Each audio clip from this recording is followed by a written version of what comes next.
warahmatullahi wabarakatuh. Alhamdulillahirabbil alamin. Puji syukur selalu kita haturkan kepada Allah Subhanahu wa taala, di mana Ia selalu memberi kita nikmat terutama yaitu nikmat sehat. Dan salawat beriringkan salam selalu kita curahkan kepada Nabi Agung kita, yakni Nabi Muhammad SAW. Baiklah, untuk mengawali pelajaran kita pada hari ini, marilah kita sama-sama melafazkan lafaz basmalah. Bismillahirrahmanirrahim. Di sini ibu akan menjelaskan tentang toharo, najis, dan hadas. Dan yang pertama yaitu pengertian toharo. Toharo menurut bahasa ialah bersuci atau bersih. Sedangkan toharo menurut istilah ialah suatu kegiatan bersuci dari najis dan hadas, sehingga seseorang diperbolehkan untuk beribadah yang dituntut harus dalam keadaan suci. Jadi maksudnya di sini adalah toharo itu kita bersuci dari najis dan hadas. Di sini sebelum kita misalnya beribadah kepada Allah, maka kita harus bersuci terlebih dahulu. Mau salat kita harus berwudu dan lain sebagainya.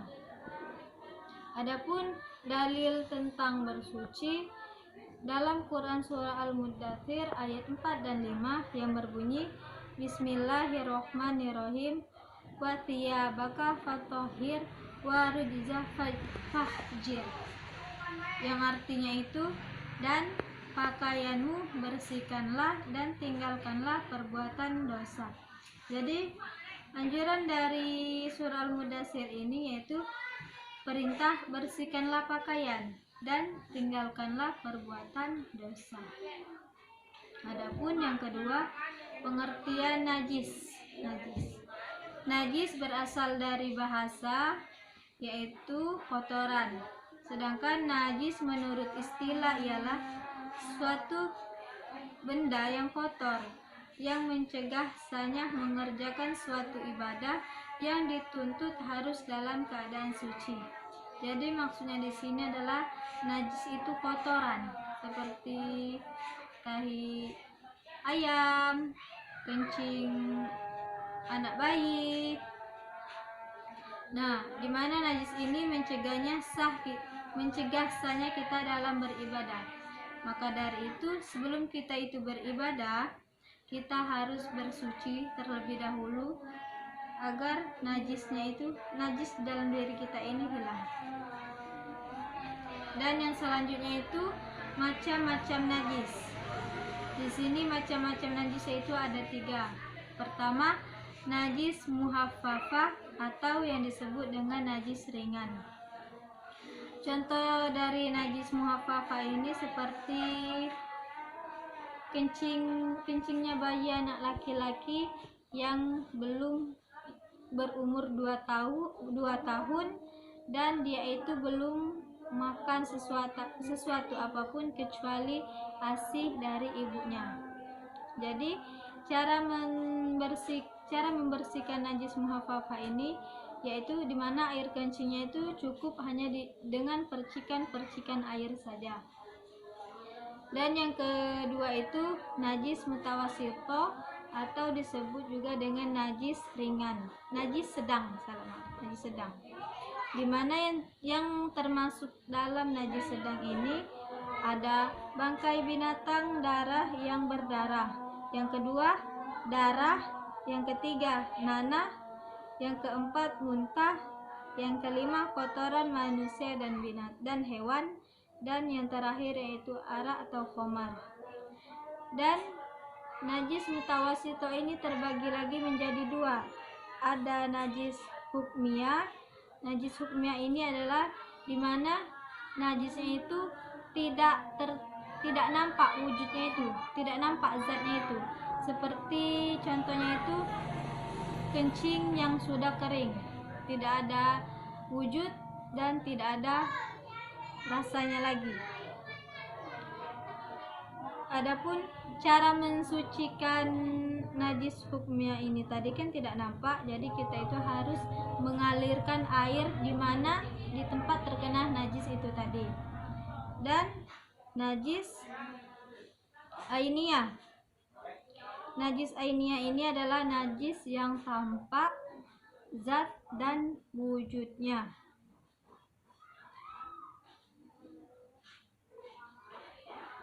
Cara mensucikannya adalah dengan membuang dan menggosokkan yang tempat terkena najis tadi sampai ia bersih.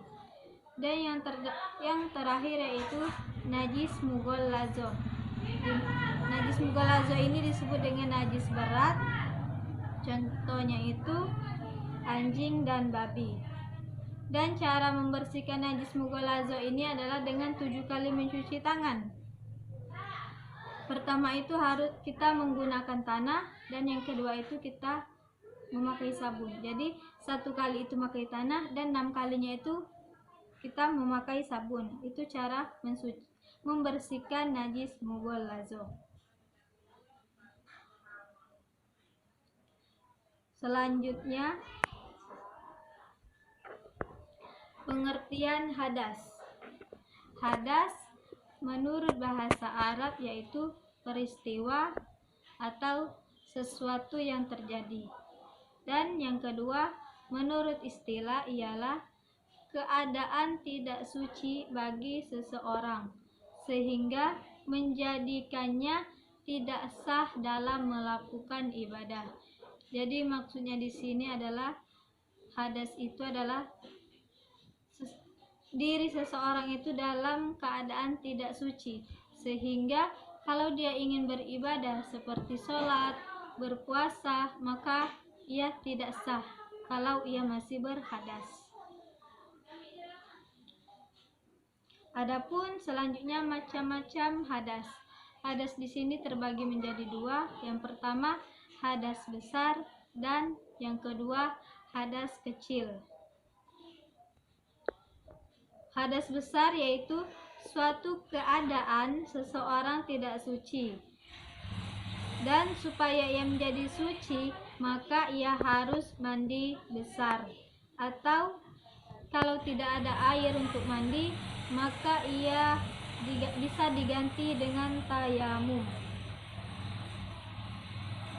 Adapun hal-hal yang menyebabkan seseorang itu berhadas besar, pertama karena bertemunya 2 kelamin laki-laki dan perempuan atau disebut dengan jima atau bersetubuh. Yang kedua itu karena keluar air mani, baik karena mimpi atau sebab lainnya, atau disebut dengan mimpi basah. Ini disering oleh laki-laki. Dan karena haid. Nah, haid biasanya kan setiap bulan itu kan wanita itu haid yang sudah dewasa. Nah, itu disebut dengan hadas besar.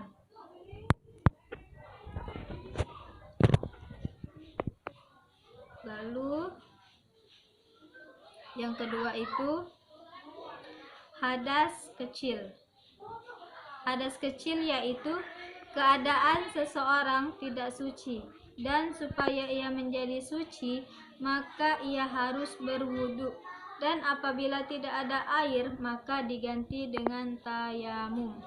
Sama saja seperti tadi, kalau hadas besar itu mandi wajib dan tayamum, dan kalau hadas kecil ini cukup hanya dengan berwudu, dan kalau tidak ada air maka ia bertayamum.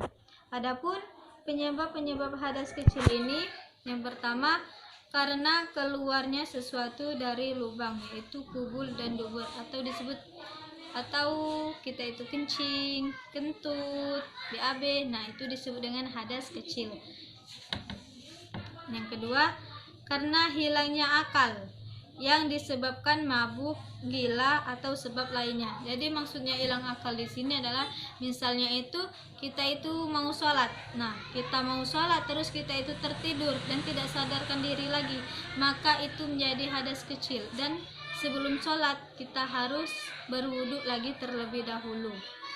Nah, orang mabuk itu kan juga kalau dia belum sadar, masih dalam keadaan mabuk dirinya itu, maka dia dia itu harus sholatnya itu harus kalau dia tidak mabuk lagi, karena kalau dia dalam keadaan mabuk itu namanya hilang akal.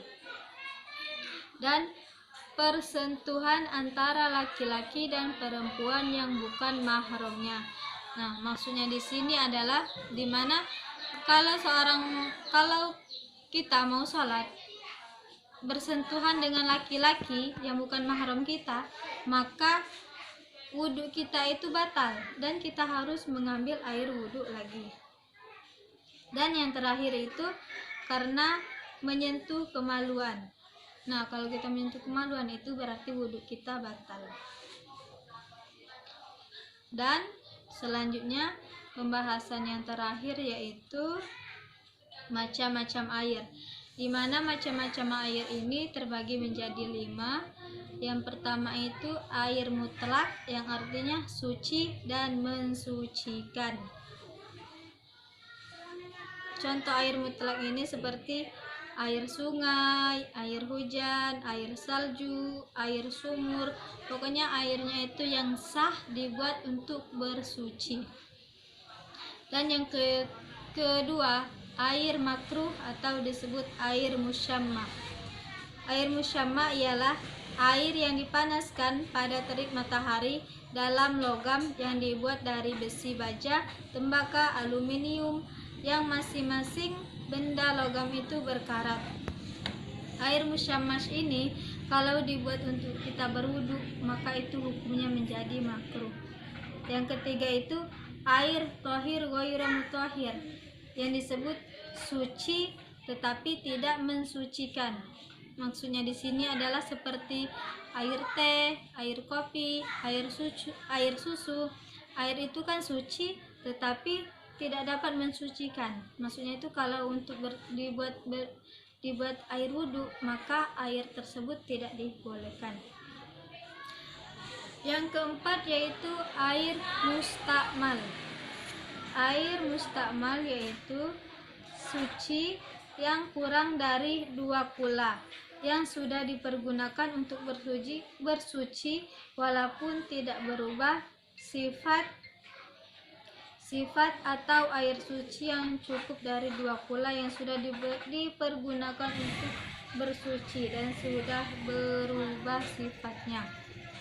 Dan yang terakhir yaitu air mutanajis, di mana air mutanajis yaitu air yang tadinya kurang dari 2 kula tetapi karena najis telah berubah salah satu wujudnya. Jadi maksudnya di sini adalah air mutanajis itu adalah air yang terkena najis.